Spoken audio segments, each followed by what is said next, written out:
if you work with women and girls and can really unpack a lot of the injustices that women and girls face, we can create a culture that really works for everyone. And that is a belief that I hold, and that is why I really like to target women and girls in my work.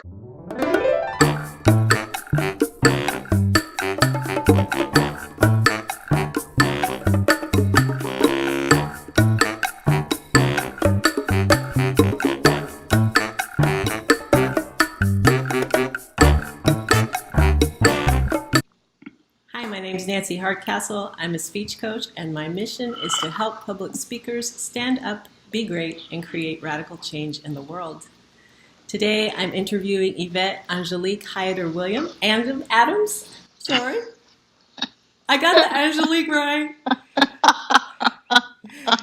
And we're going to be talking about stories and storytelling and the power of stories for personal transformation as well as cultural transformation. Hi, Yvette. Thank you for joining me. Hi, Nancy. Do you Thank want you to for say having your me. name?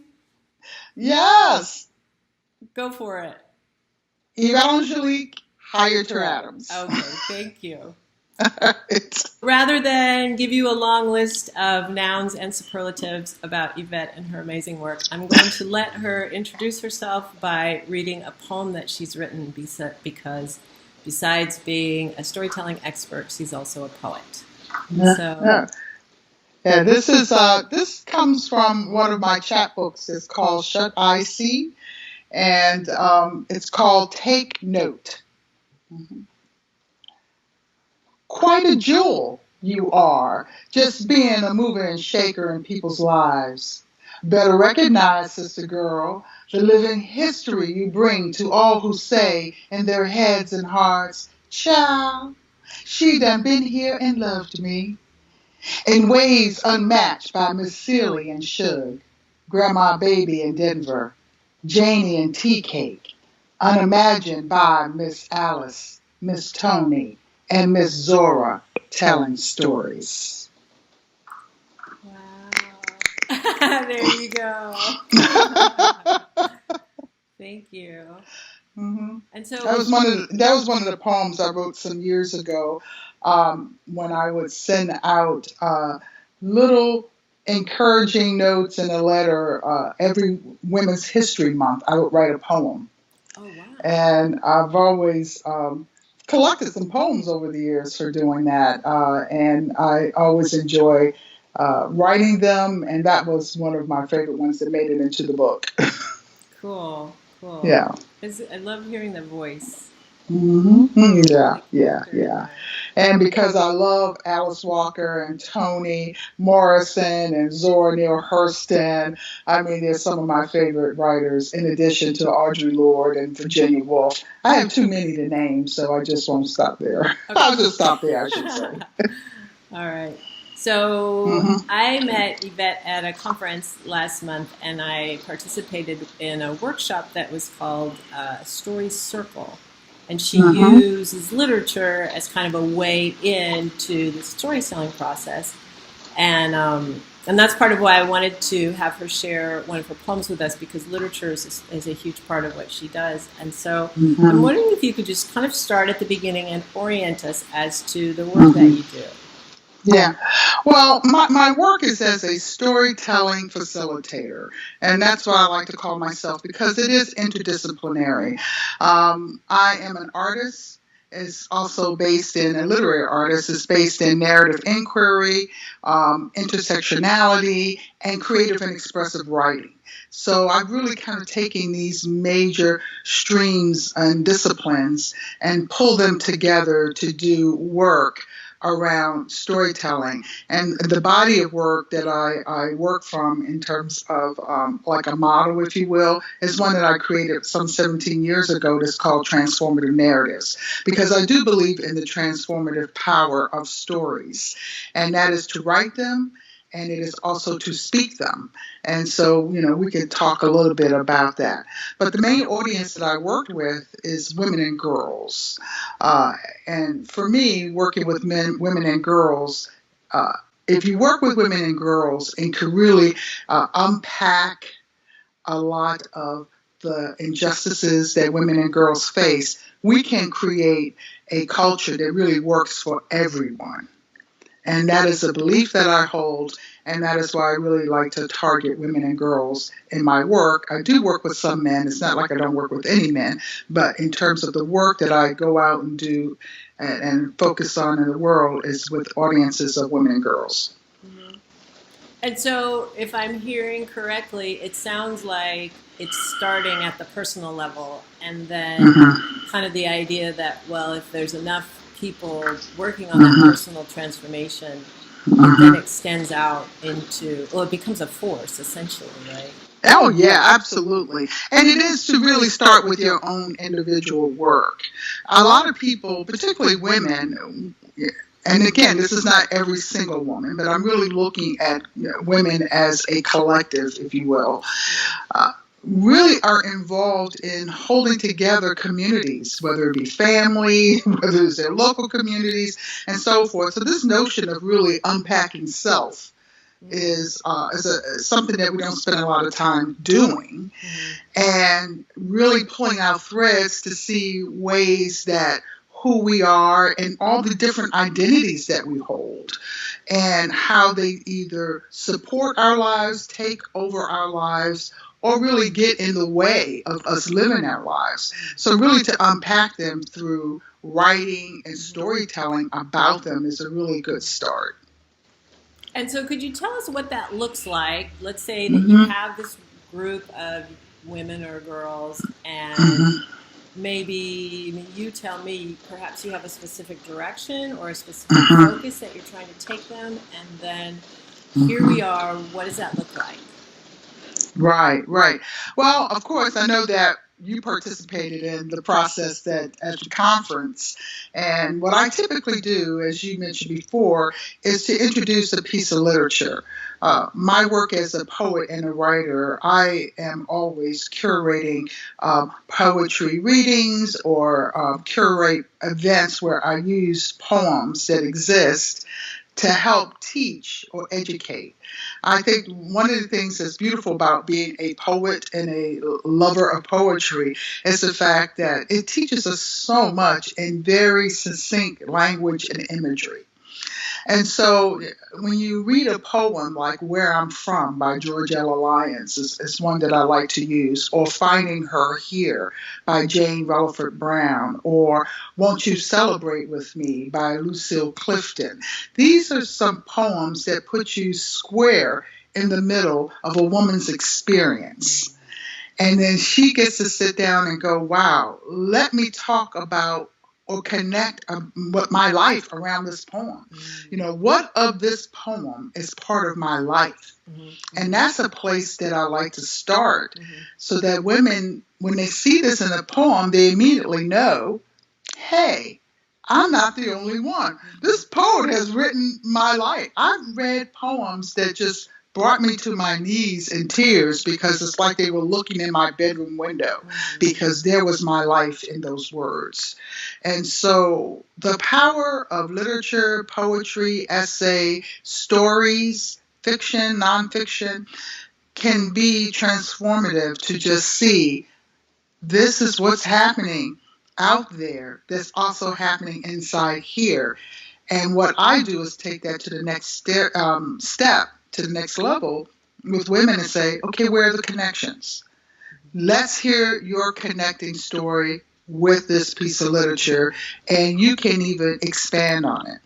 And so I do that through writing, or I do this through verbal storytelling, spoken words. And in the conference that you were in, we were using spoken words versus I don't think we did any story writing. But I do this through story writing and also verbal storytelling.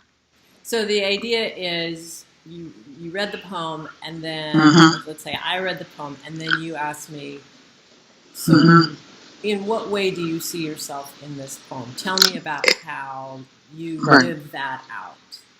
Right, well, I asked the audience or the group of women, it says, what is this poem telling us? What words or images really stayed with you that felt powerful for you? So I get them to kind of connect with the poem first, and then I ask the question, so what part of this poem lives in your life that you've either experienced or you have witnessed.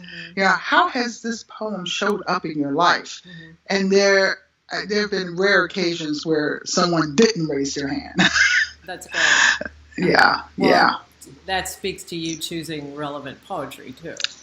Well, oh, absolutely. I mean, all my training comes out of poetry therapy. I've done a lot of training in poetry therapy, in which there is a protocol for selecting poems to use in this way.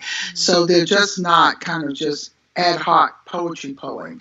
You really look for different types of poems that speaks to the human experience in different ways, depending upon where people's journeys, where do you want to start people? And I usually select poems that's sort of like a beginning, if you will, to have people to look at a beginning part of who they are. Sure. Because I assume you want to help them find a way in. Exactly. If they could find a way in, connect with the poem, and then tell their story and listen to other women in the circle and their stories, we're beginning to create a conversation. We're able to kind of see each other for who we are, and then we can even use poems to begin to help us understand crunchy dynamics. So go for it, Yvette. Give me a crunchy dynamic.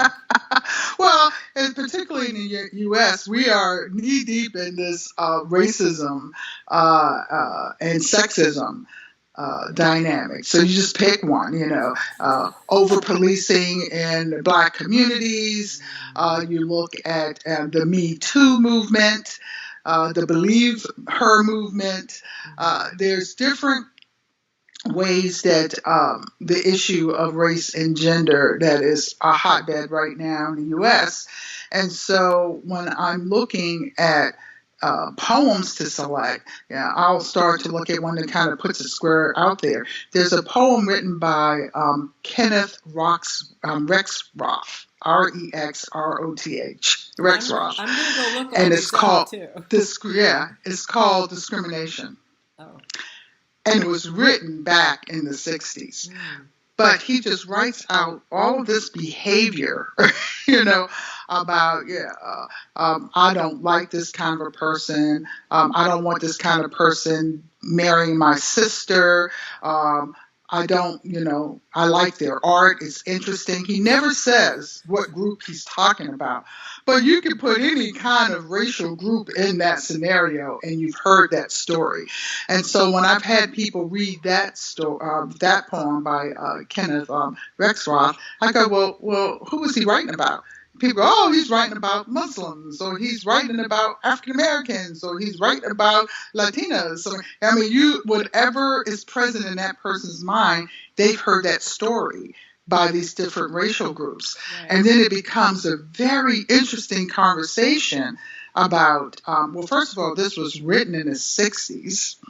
So what was happening in the 60s that, might have generated this particular poem?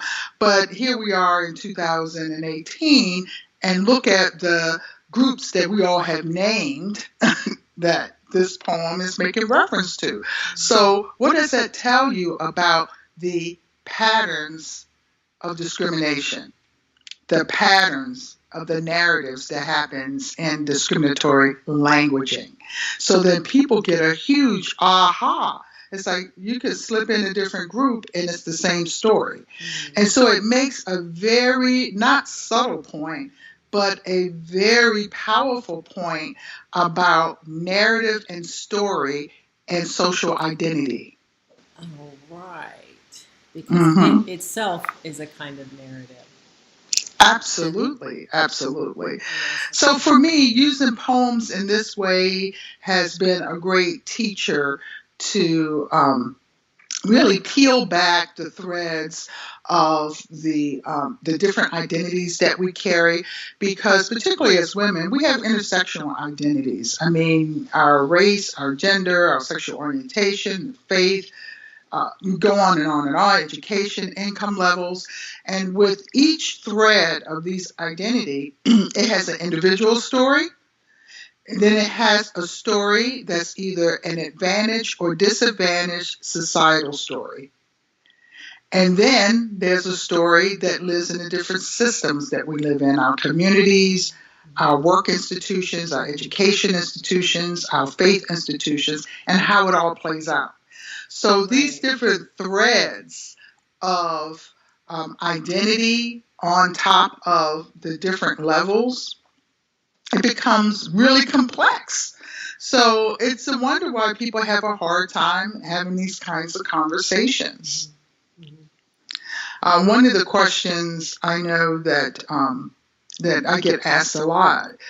As a matter of fact, I was in a meeting the other day, and it's like, wow, it's just white women and women of color could come together and do X, Y, and Z. What gets in our way? I thought, the women's movement, did so much work, to make this right. I go, well, let's deconstruct that. Let's kind of unpack the women's movement. The women's movement was led mostly by very powerful, affluent or middle income white women, and their big thing during the 60s, they wanted to work. Well, women of color were working. Already working. Right. Women of color were already working. They had been working. They had not stopped working. So we are kind of starting out on this misunderstanding, not on the same page, if you will, ideology about what we were fighting for as women in the women's movement. Mm-hmm. So just on that small example, and of course the gap got wider and wider as we went along, is that we did not have a similar narrative as women because of who we were by our race. And as long as we're not looking at that, then hey, we're not looking at the full story. So those were, that's just a small example about some of the disconnections and where we get off to the different start in our narratives as women of color and white women. And part of what I like to do is use stories and storytelling as a way for us to take a look at that with some depth. So I'm really curious about that. Have you had experiences, and if so, what have they been like with mixed racial groups and hopefully light bulbs going on about why things haven't been so great? Yeah, when I first moved to Jacksonville, there was an informal group that started where it was 3 white women and 3 African American women, and we started a group that called Real Women Talk Race. Right on. And one of the things that we did that I borrowed from, couples counseling work is that the deal was you had to stay in the group for a year. You couldn't bail no matter what happened. So you're like, you had to make a commitment because it says, look, it's real easy to take your toys and go home because you're frustrated. But if you really want to do this learning, the first commitment was we will be committed for a year. After a year, if you wanted to leave, you could. But you had to hang with the process for a year. And that had to be an agreement. And so everybody kind of laughed at that in the beginning until we hit the bump. Right. I can imagine. It was like, okay, now I know why we had to have that norm. It's like, gotta have that norm because it's real easy to say, I don't want to do this anymore, I'm tired, for lots of different reasons. Sure. And in that situation, we told stories, we used, there were a few of us who were skilled facilitators who had done a lot of social justice and racial and diversity type facilitation. So there was at least 3 or 4 of us who had done that work. And so we would rotate roles as facilitators, and we would do an exercise that would initiate the conversations and stories. Now, what we didn't do in that session, which I now do in my sessions, I'm very conscious around creating a space of shared power. So if you notice that when we did the storytelling in the group that you were in, everyone had 3 or 4 minutes to tell their story. We gave everyone the same amount of time, and we held the group accountable for keeping the time. And when the buzzer went off, you had to stop. And you could finish your sentence, but you had to stop. because what would happen is that you would get folks that in the circle who would dominate the time, and taking time is a way of taking up power, is a way of taking up space. Absolutely. And as women, we see this a lot in the workplace. When you're in a workplace, if you're in a situation where you're the only one or two women and 15 or 16 men, there's a lot of male space being taken up in their voice. And then if women are lucky and get in a word or two, then you're done. Yeah. And in spaces when I'm the only person of color and it's all white men or white women, white people take up a lot of space, in terms of dominating the conversations or whatever. And even when you get invited to the conversation, it's always about things that they're interested in, particularly around what do you think about race. It might not be on the subject that I want to talk about. So part of this thing is that, being aware of ways that you take up space by taking up time is a huge aha. When you asked about the ahas, Right. that was a huge aha for women in our Women Talk Race group. It's like, I never thought about ways that I take up space. Well, I'm just thinking I'm talking. Right. And I have to say that was probably my absolute favorite thing about the exercise. I felt like magic to me, honestly, because I quickly put it into the context of men and women, where men tend to dominate, and I was like, oh, the men don't get to dominate anymore. I was so excited, and no one's going to be offended because it's the rules. Right? It's just the rules, and you're going to follow the rules. And I just immediately saw that as such a powerful tool. But thank you, because now it goes the same way with mixed race. Absolutely. Absolutely. And a lot of these things, people aren't being mean or deliberate. It is in the fabric of the air that we breathe. It's in the fabric of how things go. So when people notice, I noticed that the people of color aren't saying anything. Quite frankly, they're used to white people talking first and taking up space, and they're waiting to see if they can get an edge in. Right? And then and the same thing happens, when women are around. I don't hear the women saying anything. It's like, well, if you stop talking, the women will have a chance to say something. I think about, it's like the idea of like having to navigate a conversation with your elbows. And it's like you have to go like this trying to get in there. And, it's just, you just give up, I think, unless you're just like so determined to say the one thing. And you know what? And that's like your 12th meeting of that week fighting to get in. Right, so it's the cumulative process of getting in. It's not just that one meeting. Right. It's the other 10 meetings you had that whole week where you were doing the same thing. It's exhausting. Yeah. My perspective is as a white woman, I can only imagine the frustration of a black woman. Right. Oh, absolutely.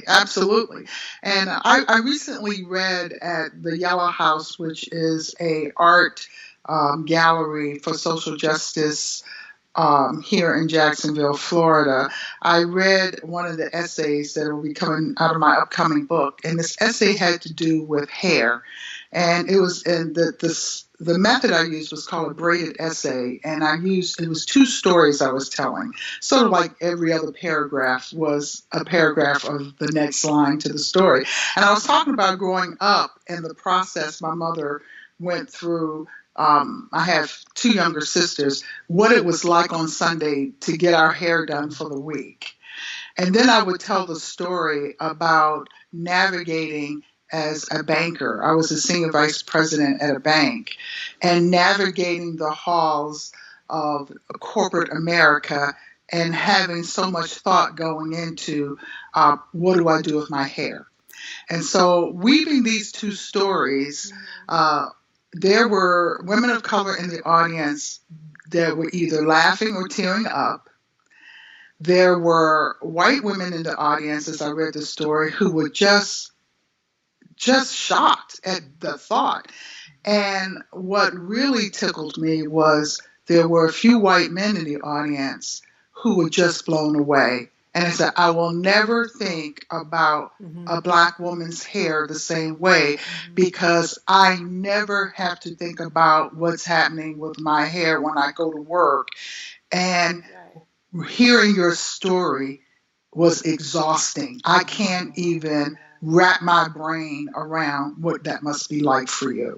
And so for me, writing that essay and conducting that reading in front of about 100 people, I know, at least for the white women and white men, and for the Black women, I validated their experience. For the white women and white men, I gave them a piece of information they did not know, and it changed them. So, like if there happen to be one of these people that are sitting on these committees that, now we're going to dictate how Black children can wear their hair when they come to school, some of these people are parents. My hope is that they'll raise their hand and go, let's not go there. I heard this essay about hair. You don't have a clue about what these kids have to experience just to show up. We should be caring about their learning, not about their hairstyle. Yeah. So if just one thing like that happened, then I feel like I've done my job as an artist and an activist. Absolutely. So unfortunately, we're pretty much out of time. It has flown by. We're going to have to do part 2. Because if you will, at some point, because I feel like there's all these other topics that we didn't even get to. But I will give you a moment or two to say if there's anything else that you wanted to add that you, just anything. Well, I appreciate the interview, and I would love to come back, and we could talk about so many things because I felt like we connected so well. At the conference, it was a joy getting to know you. And what I would say is that this work that you're doing around working with people's stories and supporting them as a speaker coach and so forth, I'm just so behind that. Storytelling and story sharing is one of the most powerful gifts that you can give another person. And so if people can, find what they may think, well, this is just my story. No one really cares. And who's going to listen to me? You will be surprised how you can profoundly change someone's life through your story. So tell your story and learn how to tell it well. And that's what I think that you will help them do. Thank you. Well, I agree. And that's my goal. It's a privilege. As you know, right? It's a privilege to hear people's stories and to say, here, let me help you tell it. Yeah, absolutely. Absolutely. So thank you. Yes. Okay. So one more time. This was Yvette Angelique Hyater-Adams. I got it right. Thank you. You got it right. So if you enjoyed the interview, please share, check out my blog, check out Yvette at LinkedIn, and I'll see you next time. Bye. Thank you. All right. Bye-bye.